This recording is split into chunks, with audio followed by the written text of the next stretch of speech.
So we are now continuing this discussion on the philosophy of Nimbarka. So I would like to add a few important points in this connection. First we discussed Advaita philosophy, which is non-dualistic system, and then we took up these different Vaishnava traditions, and of course Ramanuja, Madhva, and so on. Now, something very interesting about these non-Advaitic philosophical systems, mostly Vaishnava systems. And one of the most interesting features of this philosophical traditions, all these traditions, is that they're extremely humanistic. You find them, especially those who belong to Madhva and Chaitanya system, the ISKCON, the Hare Krishna and Madhva systems. They are very dogmatic and very emphatic in putting forward their ideas as doctrines. So they are somewhat dogmatic. But at the same time, this dogmatism is the only area where they are one-sided. In all other areas, they are extremely sattvic, non-violent, peaceful, accommodative, broad-minded. So this is an important point to remember. Certain traditions can be extremely dogmatic in overemphasizing the idea that their system or their view is the only correct view. But at the same time, in their practical dealings with other people, they are very, very broad-minded, very compassionate, very humane. This is a very interesting aspect of all these Vaishnava systems. If you observe how they live, they are very, very peaceful. Physically, they are very, very non-violent. All of them are cutthroat vegetarians to boot. But at the same time, they emphasize the fact that their view is the supreme, maybe the only view. When it comes to Advaita, they on the one hand, they emphasize that Advaita accepts all views, all other ideas. At the same time, they consider all different traditions as non-alien to them. There is no otherness in Advaita. They accept everything. Well, to give an example, because this is a Western intellectual climate, so I can just compare this. Can you imagine, any of us, can you ever imagine a man like Vivekananda coming to Parliament of Religion in Chicago and talking about Madhva system? I think the listeners would be totally unimpressed if Swami Vivekananda had talked about Madhva system, which emphasizes difference, distinction at the doctrinal level. Or even discourse system. Suppose Swami Vivekananda, just imagine, hypothetically, the Swami Vivekananda coming to the Parliament of Religion and saying that Krishna is the only God. All other gods are subservient to him. All other gods and goddesses are Krishna's servants. Lord Krishna's servants, assistants, juniors, subordinates. Krishna is the chief. I don't think 4,000, 5,000 Americans would have got up and clapped their hands in appreciation. Very unlikely. But what Swamiji said was this. Well, Christianity, Judaism, Buddhism, or any other tradition, they are all equally valid paths leading to the same goal. This is Advaita view. So you can imagine, on the one hand, at the doctrinal side, all these Vaishnava systems are extremely emphatic in making the statement that they alone are correct. At the same time, as a community, as individuals, they are extremely peaceful, extremely sattvic, absolutely non-violent people. That's a very important point to keep in mind. Now about Nimbarka. So, as I mentioned, one important aspect of Nimbarka system was it is very, very humanistic as any other Vaishnava system. And then you often read, when you read books on Nimbarka, you often read about the Nimbarka Sampradaya. Now, Sampradaya is a kind of denomination. So, a Sampradaya is a Sanskrit word. That view is a heritage, a lineage coming from ancient times, coming from the Manasaputras, means children of Brahma, the creator God. Sanaga, Sanat Kumara, Sanatana, etc. Now, and this tradition comes from those ancient times who were children of God, and also Narada.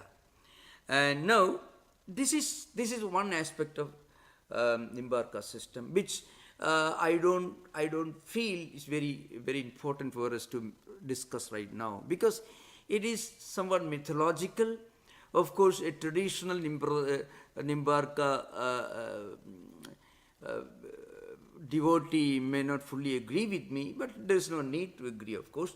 So there is one aspect, mythological, semi-historical aspect of Nimbarka philosophy, according to which Nimbarka's philosophical tradition, spiritual tradition, begins with the creator God Brahma and his children Sanaga, Sanatana, Sanat Kumara, and of course Narada, the sages. They continue this tradition. And then this Narada, this mythological sage, he initiated Nimbarka into the Vaishnava tradition. Now, this aspect we need not take very seriously, because it is important only for those who belong to that denomination. It's just something like saying, if you believe in a traditional Christian, may perhaps take many of the stories from the Old Testament as literal facts, very literal interpretation, they may accept. But that may not be acceptable to a modern exponent of Christianity, maybe a non-baptized Christian like Gandhi, for example, or Vivekananda, for example. They were great admirers of Jesus Christ as a great spiritual person. They may not fully endorse the views coming from the Old Testament, or like stories of Leviticus and Exodus and many of the stories, Solomon, all those stories coming which are found in Old Testament. Well, they may respect all those mythological stories because the stories do have a message behind them. But beyond that, they may not consider them historical facts. They may consider the Sermon on the Mount or the great parables of Jesus as more important than the story of Solomon or maybe other, Old Testament characters. So that's something. Now, according to Nimbarka tradition, they believe in the worship of Radha Krishna. Radha is a personalized and inseparable deity of their tradition. Radha is a feminine divine archetype in this system. Now, you don't find this Radha so much mentioned in the Bhagavata Purana. Madhvacharya did not ever mention, nor Ramanuja. As I mentioned earlier, Ramanuja's system belongs to what is called Panjaratra tradition, Panjaratra Narayana Vaishnava. So more philosophically oriented. Even Madhva is slightly more philosophically oriented than Nimbarka. In Nimbarka system, there is so much of mythological connection. For example, Radha was a feminine archetype living in Vrindavan, and Krishna represents the personification of God. Radha is the adorable joy attribute. All these ideas I am not giving much importance to at this time because there is no need for that. So those of you who read the biography of Nimbarka, the bigger works on Nimbarka, may hear a lot about this divine feminine archetype like Radha, who is a feminine consort of Radha Krishna, according to Nimbarka's tradition. So I am deliberately skipping those aspects from our discussion. Again, there are a few important things to remember about Nimbarka's famous books. According to most of the modern scholars, and modern scholars have this tendency to debate regarding the authorship of many of the important theological and philosophical books. According to many modern scholars, not all, there is only one book that we can be sure was written by Nimbarka. That is Vedanta Parijata Saurabha. That is his magnum opus, so to speak. Most important book that he wrote. It's a brief commentary on Brahma Sutras, or Badarayana Sutras. And this is the foundation of Dvaita philosophy. That's an important point to remember. And then it should also be kept in mind that there are a few other books which may be, with all justification, attributed to Nimbarka.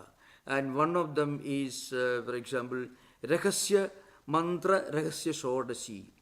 It is a book that explains the importance of Sri Gopala Mantra in verses. Gopala Mantra is a way of propitiating, meditating, doing worship of this Radha Krishna aspect. This one important book, which perhaps was of course written by Nimbarka. And then there is another very, very important book which very likely can be attributed to Nimbarka. That is Prapanna Kalpavalli. That is also more or less not entirely confirmed, but by majority of scholars, it is a work that is attributed to Nimbarka with all justification. And another important book is Deshashloki. That is Kamadhenu. That is 10 verses. And then there are a few more works which, according to their denomination, their hierarchical tradition, were written by Nimbarka. I am just mentioning them for curiosity of students who are interested in this. One is Sadajara Prakasha, a treatise on Karma Kanda. I mean, what's the right, but how to perform dharma, how to perform ethical values in our everyday life. Then Prapatti Chindamani, that is a treatise on supreme surrender. In fact, this Prapanna Kalpavalli also deals with this idea, this concept of self-surrender, complete surrender to God.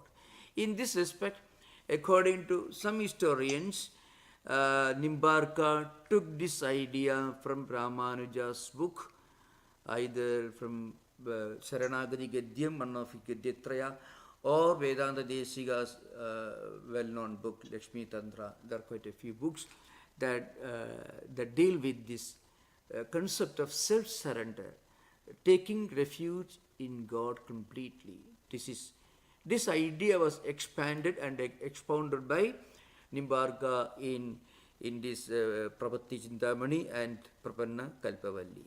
Then also another small devotional hymn is called Pratasmarana Stotram. In morning you chant this with great devotion. And then you find sometimes in some sources, it cannot be taken very seriously, the view that Nimbarka actually wrote a commentary on the Bhagavad Gita, but it is not fully accepted by scholars. This is only to give a clear picture of Nimbarka's system. And then his system was called, as I mentioned earlier, it's called Swabhavika Bheda, natural, spontaneous interpretation of difference and non-difference. That is, this world and all the different living beings are distinct and different from Brahman, from God, one view, and they are non-distinct from Brahman, other view. So one can be attributed to Advaita, the other can be attributed to Dvaita. So Nimbarka's system is a combination of these two, distinction and non-distinction, difference and non-difference. It's called Bheda. Bheda means distinction, Abheda means non-distinction. That's to distinguish this view from an earlier philosopher who lived in 9th century. His name is Bhaskara. Nimbarka's system came to be called by the name Swabhavika Bheda Abheda. I already gave a brief introduction, and today we are going to enter some of his important texts. One is Vedanta Parya, the Saurabha, his own book, and also a commentary by Srinivasa, Vedanta Kaustubha. So it's very interesting, you can imagine this culture of writing a book one after another. And you'll be surprised, some of you will be surprised and slightly entertained if I mention to you that there are some scholars who will tell you that Nimbarka actually wrote a book called Madhva Mukha Mardana. We know what it means literally, a slap on the face of Madhvacharya. Now, this is this is very entertaining. Again, it's only an intellectual, what do you call it, metaphysical, dialectical kind of writing of an extreme form of extreme disagreement. But that, according to most scholars in modern times, Nimbarka did not write any book like that. But you may come across this idea. Afterwards, some you may feel that I did not mention this, and here is somebody mentioning a book that Nimbarka actually wrote a book called Madhva Mukha Mardana. Literal translation will be somewhat unpleasant, means a slap on the face of Madhva. So anyway, just I am mentioning this for the curious students, that's all. So Nimbarka mentioned, as you may remember, that this world is not mithya. So he has got a sharp disagreement with the Advaitins, with Shankaracharya's view. That is, this world is not mithya. According to Shankaracharya, this world is mithya, and mithya means non-absolute, in the sense that this world does not remain without change all the time. Therefore, it is mithya. Mithya does not mean unreal in the absolute sense. Mithya means something that is subject to changes, that changes in time and space. So, and another important point to remember is Nimbarka also accepts this Vivartavada. That is, Vivarta means this world, the absolute reality appears to have become this world, not has actually transformed. So in this respect, it's a sharp disagreement with the Parinamavada, Brahma Parinamavada of Ramanuja. The Ramanuja believed in the actual and real transformation of God into all the different living beings. All the different living beings in this world and the world itself are evolutes of God. So God has evolved and has come out of God through evolution. And Nimbarka will have nothing to do with that. He's totally disagreed with that view. So that's why it is called Swabhavika Bheda Bheda. And again, a few things, remember, I mentioned earlier, just to repeat, because the Nimbarka system is not so well known outside the small community, which have their own way of worshipping. If you go to Vrindavan, if you go to some of the big Vaishnava centers of India, you find the followers of Nimbarka. So one view is that this world is the seen, called Drishyam, Jagat we call. This perceived, the objectified, objective world, empirical world is one entity. Again, all the different living beings, Jiva Samuha, according to Sanskrit, means all the different living beings, human beings and others, who see this world, who experience this world. Second entity. Third is the Ishvara, who is the controller. And the main function of anthropomorphic God in Nimbarka system is that God is a controller. He is a regulator. He is the one who decides what should happen in this world. So that is one. And then there is, at the highest level, there is called Akshara Brahma, that is Satchidananda. So you can find, on the one hand, there is this idea of a creator God, an anthropomorphic God who creates this world, who listens to our prayers, who takes care of everything, Niyanta. At the same time, there is another aspect, a transcendental, empirical interpretation of the same creator God as Brahman, who is the transcendental reality. And then again, this jiva, all the different living beings, they are doing things. They had kartrutva and bhoktrutva. They do things and they also enjoy the results of their actions. In Sanskrit, it's called kartrutva, bhoktrutva, etc. So, and also different living beings, empirical objects. So, they are identical with Brahman.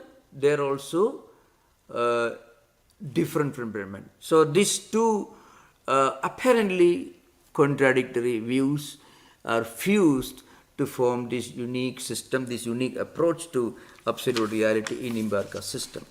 Now we are coming, just to give an example, now I am just entering some of the text just to justice the subjects.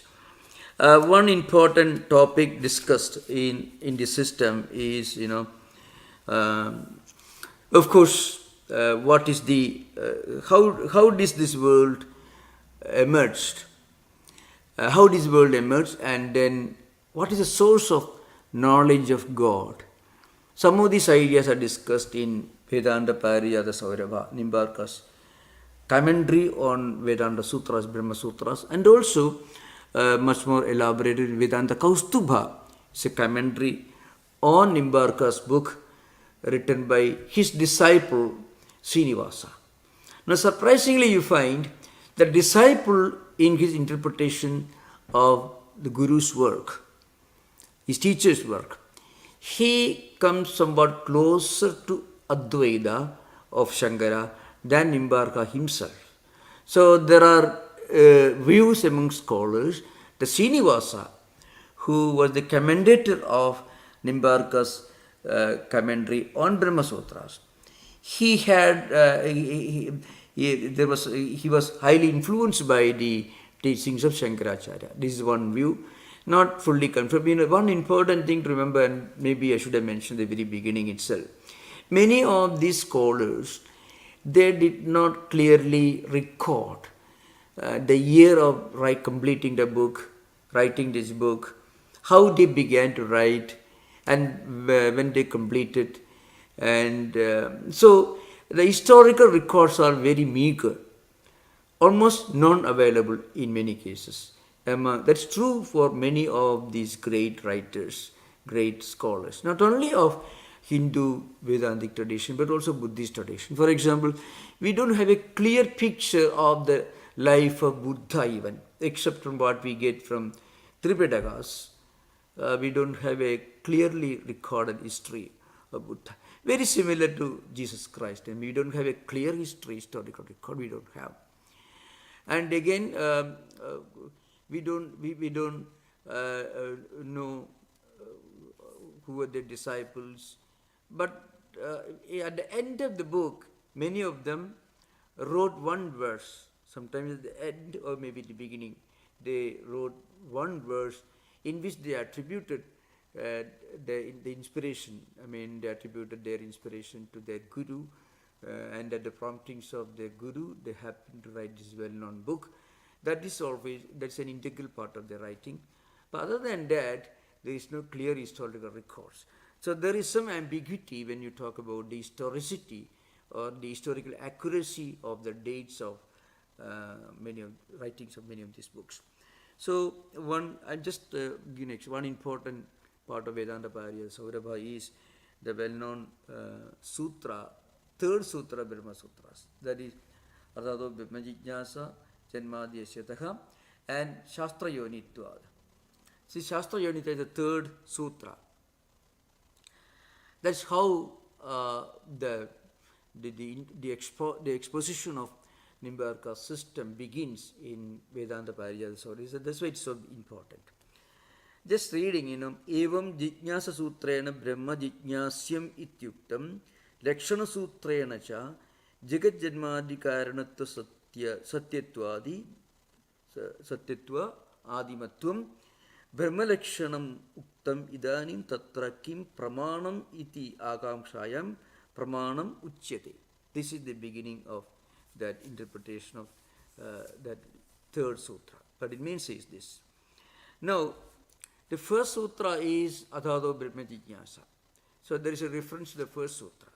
The sutra means, now we will begin an inquiry into the understanding of what is the true nature of Brahman. That's how it begins.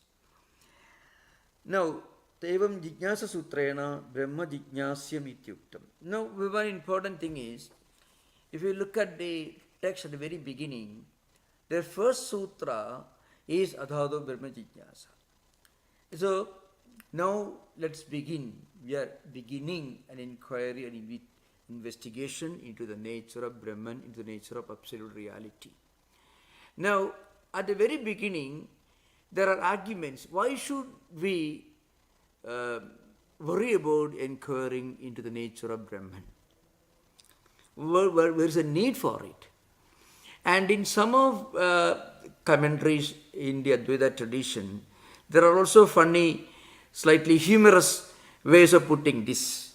Intellectually, it's very entertaining. So, I told you about Bhamati Tiga. We discussed many portions of this in the earlier sessions. Bhamati is a Tiga written by Vajaspati Misra on Brahma Sutras of Shankaracharya. I mean, the Bhashya, commentary of Shankaracharya on Brahma Sutras. On this, another great scholar and a follower of Shankaracharya, his name is Vajaspati Misra, he wrote a commentary. It's known as Bhamati. And I told you about the history of how it came to be written. He was a married man, Vajaspati. He already started writing this commentary on Shankara Bhashya, Shankara's commentary. But he had not completed. A young man he married. But he did not forget what he was writing.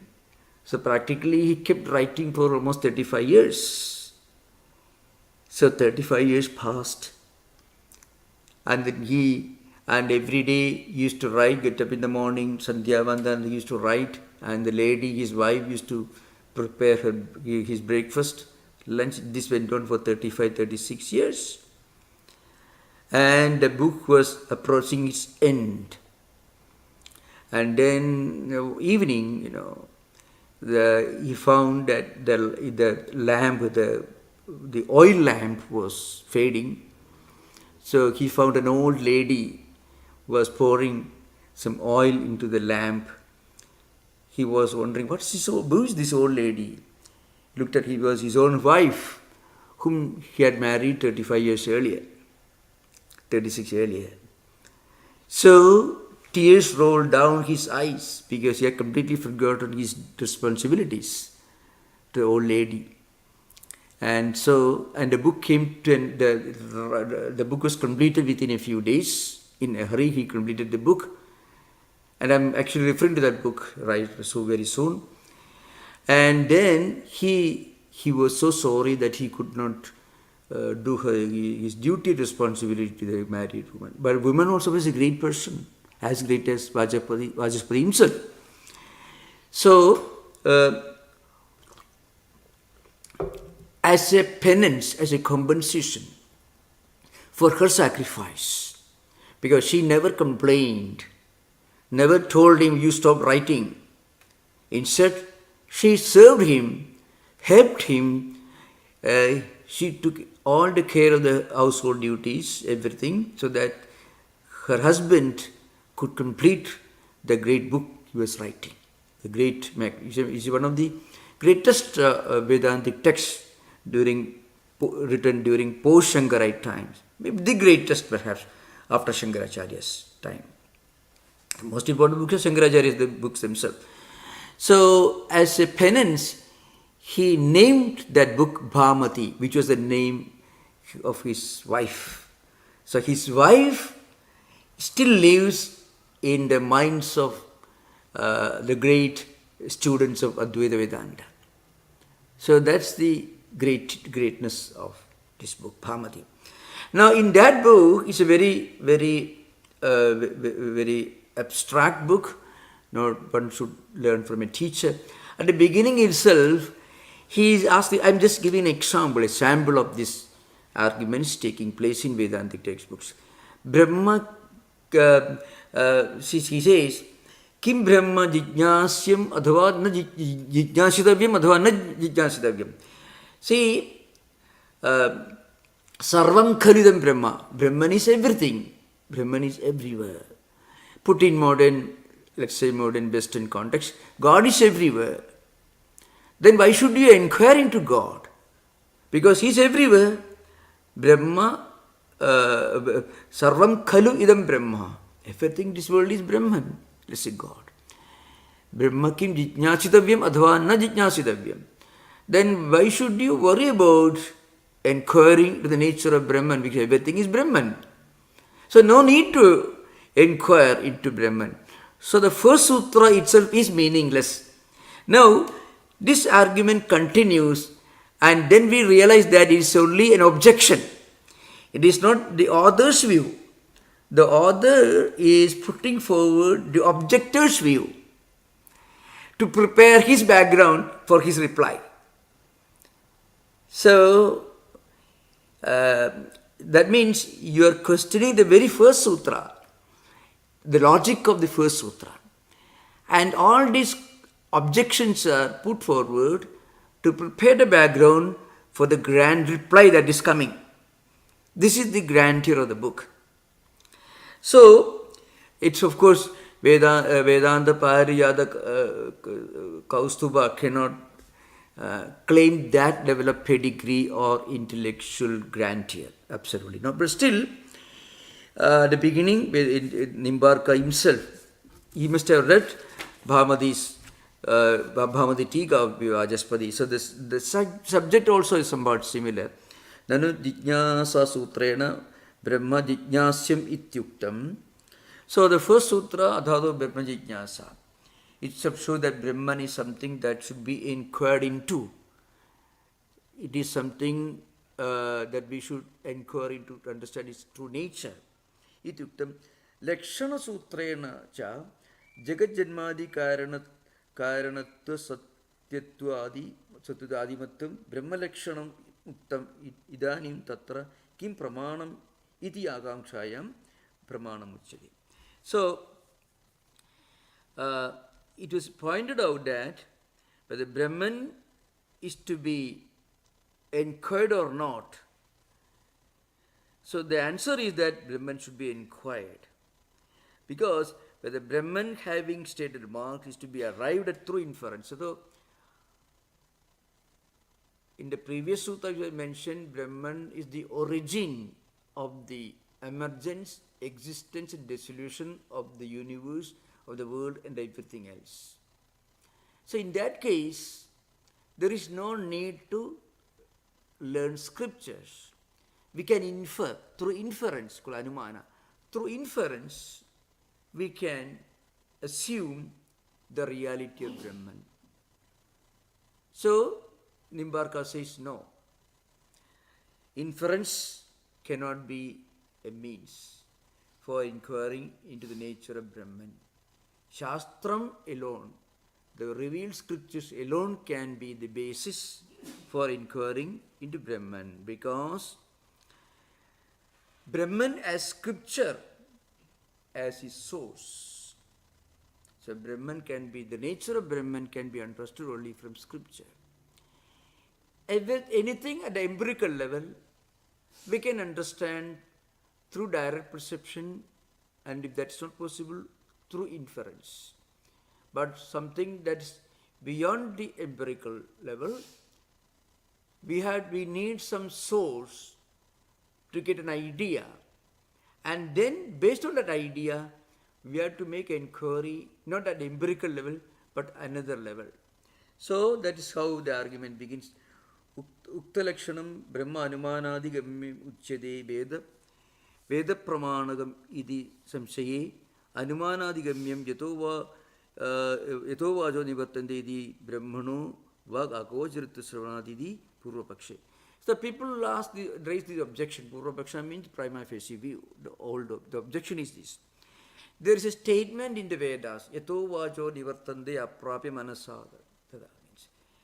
Yato Vajo Nivartande, where words and mind return without understanding. So, yato vajo nivartanti aprapya manasasaha. So, mind and words going in search of the absolute reality, and they return without realizing the true nature. Therefore, Brahman is vak agochara, means beyond the reach of words. So, vak agocharatva sravanadidi purvapakshi. So, we cannot understand Brahman through words. Words means shastram. Therefore, an objection is raised against this sutra. And the sutra tells you that Brahman as shastram, scriptures as the source, as the proof. So, the very beginning, a different view, an objection is raised. The scriptures tell you that Brahman is beyond words. Vachama gocharam, beyond reach of words. Yato vacho nivartante aprapya manasasaha. Mind and words go in search of understanding Brahman, but they don't understand. They returned without realization. Therefore, what's the use of reading scriptures? So inference alone is enough. This is the objection. So you can find at the very beginning, Purvapaksha means an objection is raised against the very justification, against the very logic of the sutra that's being discussed. That's how it begins. Then an argument is put forward to establish the logic and the necessity of that sutra, of the statement. Brahma na anumanadigamyam kindu veda pramanagam kudaka shastra yonitva shastram vedaka yoni karanam jnabagam pramanam yasmin tat shastra yoni tasya bhavaga tattvam tasma shastra yonitva shastra pramanagatva vedaika pramanagam brahma iti siddhantaka. So the absolute reality is beyond reach of inference. It cannot be reached through inference. Why? Because already mentioned here, the sutra is the shastra yonitvat. Therefore, vedaika pramanagam brahma iti siddhantaka. The view put forward by Nimbarka school is that Brahman can be understood only through scriptures. Now I shall come to another level to make it more clear in modern context.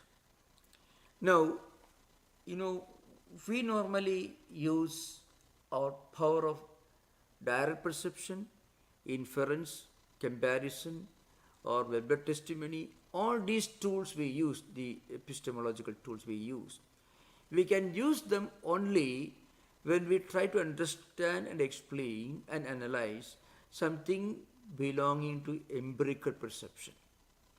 Whatever we can perceive and understand using our mind and the five senses of perception. Whatever we see, we can understand that through direct perception or inference or comparison or whatever other means, the tools of epistemology. But what is beyond empirical?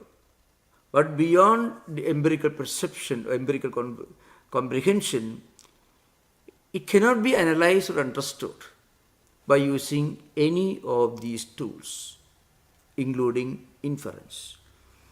And the transcendental reality, Brahman, or you may call God if you want, that absolute reality is not within the empirical level. Therefore, it is not within the purview of epistemology. So, direct perception or inference cannot explain something that is beyond the empirical. Therefore, Brahman cannot be understood through anumana. So, this is the view of Nimbarka's philosophy. Just give an example. Nimbarka continues, Nanu Laghava Shastrayonityeva Suvajam Tathaja Shastrayoni Veda Pramanagam Brahma Iti Ishtasiddhi Iti chet na anumanadigamyam brahma shastrayonitya iti idhar pramanaka vighantakam iti. So, because the sutra mentions that Brahman has revealed scriptures like Vedas in this context, Vedas as a proof. Because Vedas alone mention this absolute reality that is beyond the empirical. So therefore, from these scriptures, we come to know of this absolute reality which is beyond empirical perception. And then when we try to inquire, make direct or inquiry into the scriptures, and then after that we follow the spiritual disciplines mentioned in the scriptures, then we can understand nature of reality.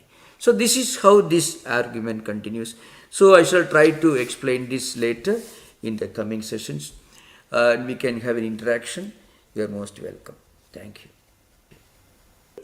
You mentioned Ramanujacharya emphasizes prapatti. Yeah. You also mentioned Nimbarka emphasizes prapatti. What about Madhvacharya? Yeah, Madhvacharya believed in grace, in the grace of God. But Madhvacharya did not develop any unique concept of prapatti or sharanagati. This is an important point.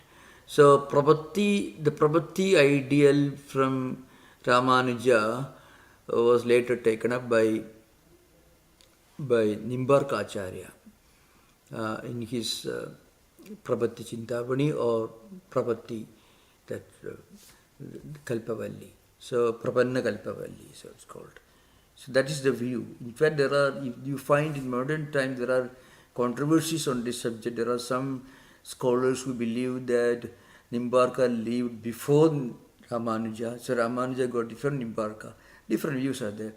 But Nimbarka also, surprisingly, Nimbarka also discusses the 6 aspects related to prapatti. Prapatti means self-surrender. So try to explain this to those who are being listening, know already. So when we reach a state where we find that our resources are not adequate enough, not enough for us to get spiritual enlightenment.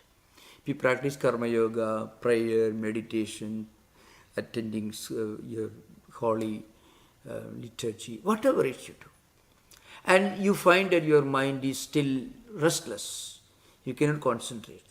And your own mind is not willing to cooperate. So you find, in spite of your best effort, you feel in your heart that you have come to a dead end.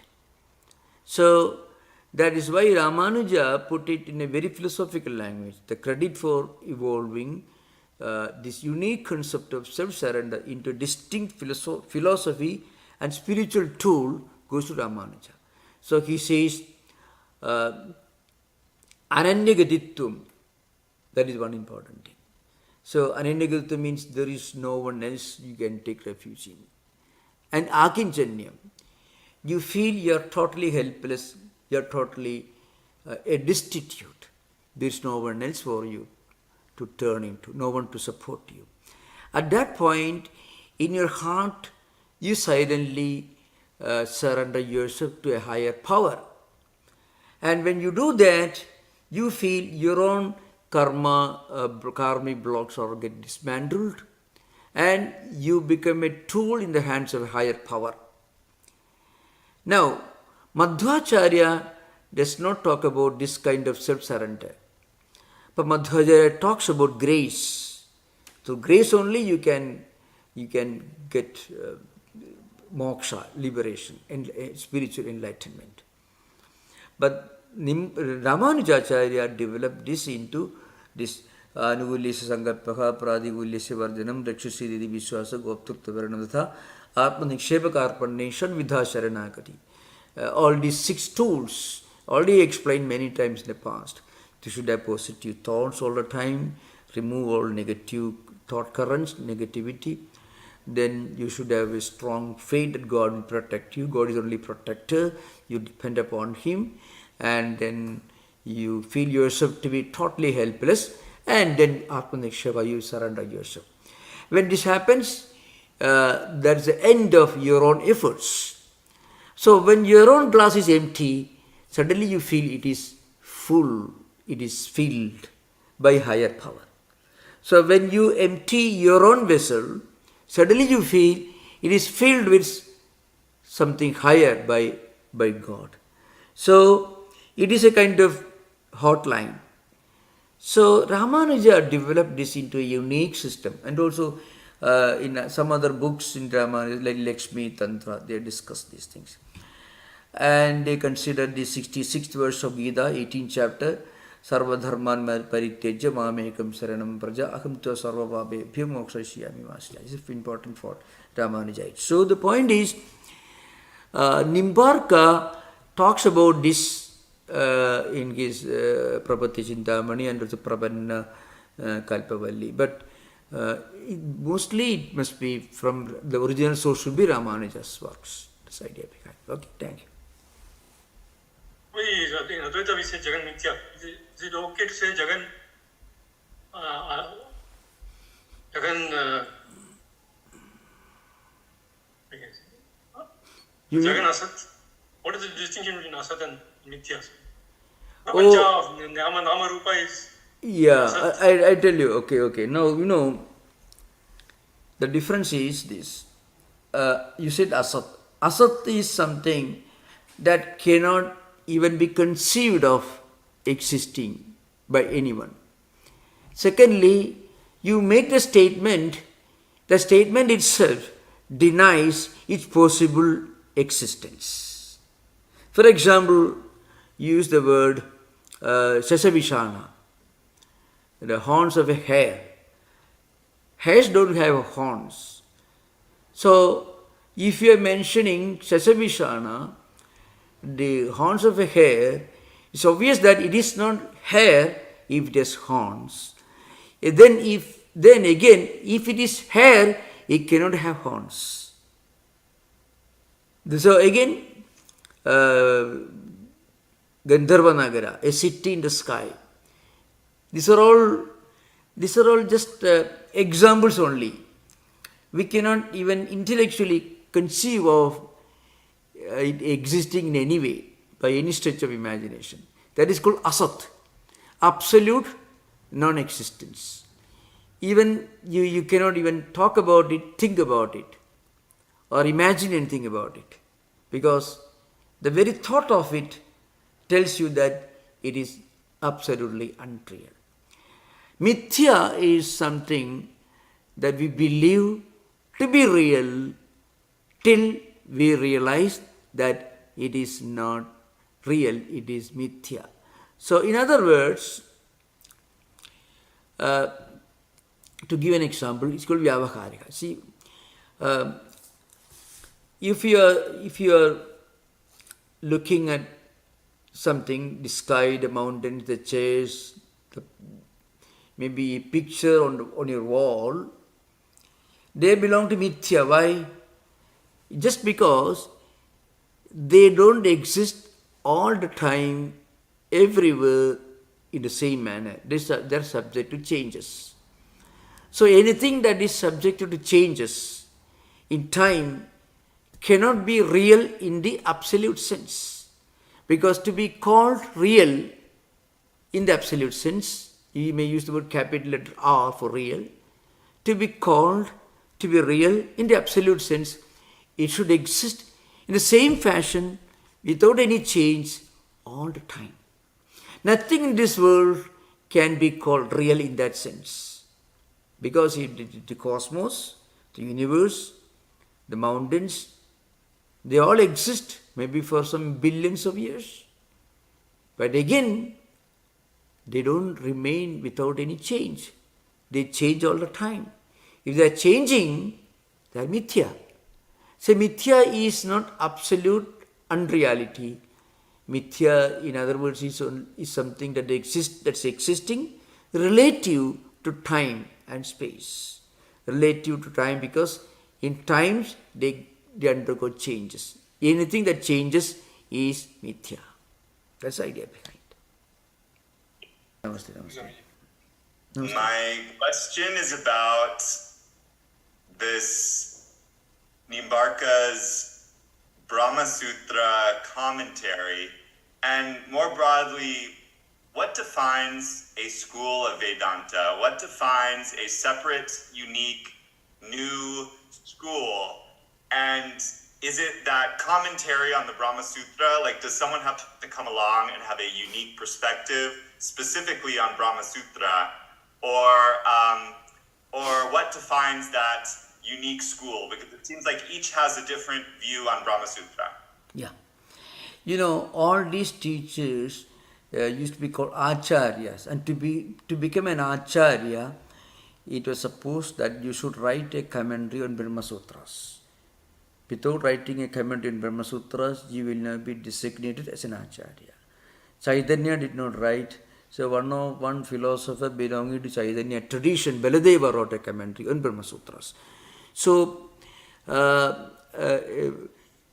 Nimbarka wrote a commentary on Brahma Sutras with his own view. And another point I want to mention to you, many people who lived in those days could not fully understand intellectually or emotionally, we did not feel comfortable with the idea that this beautiful world, God's creation, is mithya. Now, remember, if you analyze it from a very scientific perspective, there is nothing shocking about this idea that this world is mithya. It is a statement of fact, which is so obvious. But people, you have to remember, people living in those days, many of them had strong devotional temperaments, very strong devotional temperaments. So they could not think of this world created by their great, compassionate, beautiful, anthropomorphic God. How can you call this world as mithya? They could not emotionally come into terms with that idea. It was so shocking. You have to remember Ramanuja had a shocking experience when he was learning Vedanta, Advaita Vedanta from Yadava Prakasa, his teacher. And he revolted and left the Vedic hermitage, the Gurukula, the Vedic school. Madhvacharya was learning Ishtasiddhi, Vimukta means Ishtasiddhi. And he also revolted against it. Now, when they revolted against Advaita, it does not mean that Advaita is wrong. That can happen. People who are emotionally more of a devotional temperament, they will naturally have a more realistic understanding and interpretation of the world and God. That's why I mentioned to you. I come back to the early subject. See, Vivekananda came to this country in 1893. Now, what was the situation in this country? See, in the mid-19th century, Karl Marx came and wrote Communist Manifesto, and Engels, of course, and Das Kapital, both together made a big change in the entire concept of Karl Marx was a poverty-stricken man who was teaching this world how to distribute wealth, which he did not have any wealth to distribute after all, He was one of the poorest men living in London during his time. And he was teaching the world how to distribute property. Now remember, but then he wrote something which had its impact on the thinking minds of even America in the East Coast. Remember, not here, in the East Coast. So also in England, in Germany, and other places. Again, Charles Darwin wrote The Origin of Species. It was a shattering blow to the creationist views, the Genesis, people the clergy was teaching. So this was the intellectual climate, and then modern science and technology developing. So Americans listening to Vivekananda could appreciate. So when Swamiji talked about some higher non-anthropomorphic spiritual concepts, so Advaita became the watchword. Not clearly, but still Swamiji's interpretation of religion from this humanistic, metaphysical perspective caught the attention of many thinking people.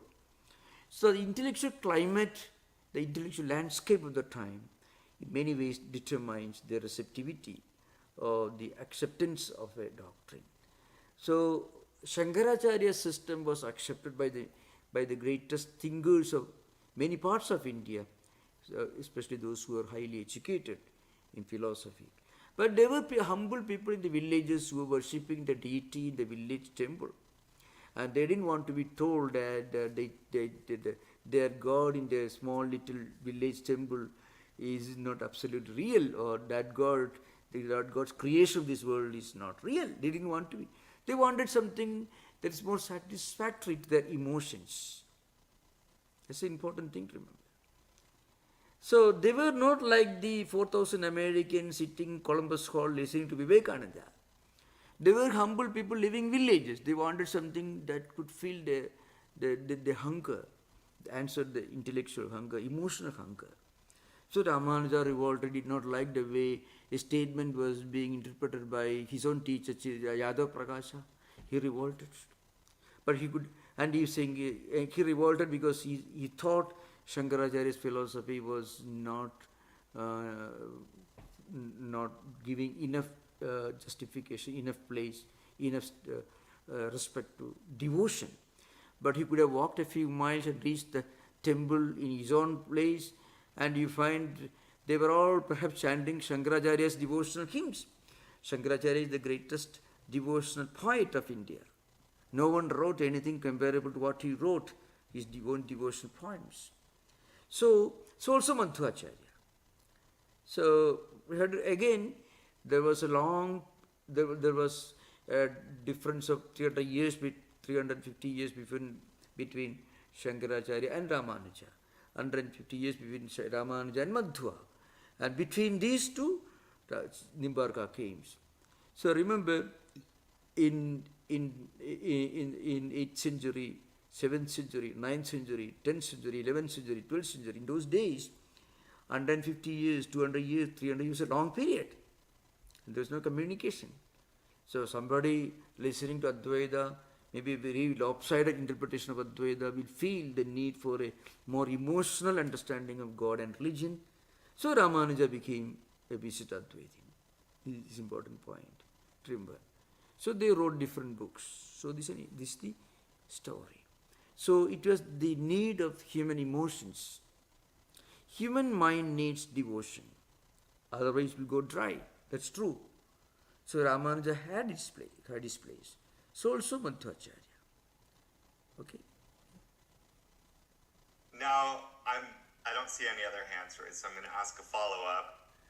Now, my practical question is, all of us here in this Zoom, I think, we're householders. Yeah. We maybe have jobs. We have responsibilities outside of studying Vedanta. Like this Brahma Sutra, should we approach Brahma Sutra? Or should we stick with Bhagavad Gita and Karma Yoga and maybe more simple, not simple, but just more digestible? Like, is it practical for us to read Brahma Sutra? Yeah, true. In fact, Bhagavad Gita is simple enough and contains everything. Bhagavad Gita is a condensation of the Upanishadic thoughts. So, Brahma Sutra contains the intellectual, logical analysis and study of important statements from different Upanishad, different Vedic texts. Bhagavad Gita, on the other hand, is a condensation of all that is good and great and relevant in the Vedic literature. Bhagavad Gita is very simple. It can be very simple. It can be like a manual for our everyday life.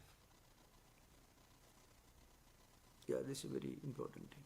Thank you. Thank you. The question I have, in the, I'm getting an echo, but I'll continue. In the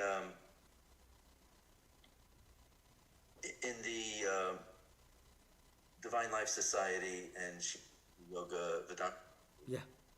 they do IoT, they do pranams to the lineage of gurus. And Yeah. they will invoke Bhaskaraya. They invoke Bhaskaracharya. Yeah. And Nimbarka, being from the Vaishnava tradition, Yeah. is invoked, and you've made some comments that Nimbarka's, not as universally prominent. Yeah. But it does mean that I'm looking for who to mute here. Sound disturbance. Sound disturbance, can you? I'm looking to see where that's coming from, and I can't see Yeah, it. yeah. Okay. I'll just continue because I Yeah, can't please, mute. please continue. Please continue. Yeah. Yeah. Please. No, it's Which clear. actually Yeah. it goes to the point you made earlier. Yeah. Please continue. Yeah. All right. So the divisions that we see in the various devotional traditions, where some will be elevated and some not, make a lot of sense if they're looking at their own lineage. But from the Advaita perspective, we shouldn't pay much attention to that. Yeah. Is that correct? Yeah, Advaitins also pay respect to the parampara, the lineage, but they don't cling to the lineage the way Vaishnavites do, because that's a very important. Advaitins also stick to the lineage, but then they their clinging to the lineage is different from the clinging of Vaishnavites. Vaishnavites elevate their gurus to the status of the supreme frequently, but Advaitins, they look upon lineage as one ancient link that connects them to the supreme reality, and it is less anthropomorphic, so to speak. Yes, that's my impression. So it's just interesting to see how the Chaibite community parallels that as well with Bhaskaracharya. Yeah, I will tell you Bhaskaracharya lived before Nimbarka and before Ramanuja. So his system of philosophy was called Bheda, which actually in a way is somewhat similar, not entirely, but similar to Ramanuja's system and also Nimbarka system. But again, it is a combination, it's a blending of difference and non-difference. So, but right now, Bhaskaracharya's system is not so well studied, because his system did not produce this denomination, a community that is exclusively devoted to certain rituals recommended and taught by him. Nimbarka, on the other hand, he actually taught a way of worshipping Radha Krishna in Vrindavan and other places. And the lineage of Nimbarka still continues. The way to worship Krishna, Radha in their temples, it's still existing. But Bhaskaracharya did not leave behind a community, a denomination that is exclusively devoted to his tradition, that follows his tradition, his instructions in worship or rituals. That's it. If you go to Vrindavan, if you go to many places in India, you find Nimbarka. Not as popular as Chaitanya, Ramanuja or Madhva, but still Nimbarka's followers are found in Vrindavan, many other places. He lived in Vrindavan, but he felt that that's a place associated with Lord Krishna. So a lot of this identity with the child Krishna playing in Vrindavan in ancient times, so the idea of bringing a new feminine deity, Radha, who is not mentioned in this, has been not mentioned by Ramanuja, Madhva or in Bhagavata Purana. So Nimbarka elevated. I think there are many such sects and groups in India, certain denominations which follow certain paths. Maharaj, I'm going to continue this line of questioning. There are no other hands. Yeah, thank you so much. I'm going to ask because it seems to be very, very broad-minded for our instruction here to include all these other Yeah. paths, Yeah. whereas in many, many other contexts, you Yeah. wouldn't Yeah. get the breadth that we're Thank getting here, Thank you. Thank you. Thank you. or something to comment on and appreciate. I wanted to ask you, very early on tonight, you said something that fascinated me, and you used the words transcendental and transempirical, and you followed up on describing transcendental as transempirical. Yeah. And I thought that was very valuable because for those who might not have a ready definition for transcendental or might not be able to hang their hat on that, so to speak, to say it's transempirical is very easy to understand. Yeah. And I'm wondering if that was meant to be a way of making it clearer, or whether or not you think those two are parallel. Well, transcendental is a word nominally used in philosophy in discussions. Transempirical, you can make. You're trying to trying to be clearer what it means. Be going beyond the empirical. But they really are the same. Yeah. Excuse me. Are they the same? They can be the same in a broad sense. Yeah. Again, when you go deeper into the dictionary part of it, the meaning, there could be differences, but it's the same. See, I had a transcendental feeling of transcendental bliss, means bliss experience that goes beyond everything, so paramount in that sense. But in philosophy, transcendental can be very similar to what to noumenal. Yeah. Yes. Yeah, that's the idea behind it. Kantian language. Thank you. Yeah. Yes, that I understand. Thank you, Maharaj. Just to emphasize, Yeah. use hobby's term. Advaitic experience is transcendental, right? It's India agocharam, Yeah. acha agocharam. True. Yeah, an experience can be transcendental either in Advaita or in non-Advaita systems. In devotional life also one can have a transcendental experience.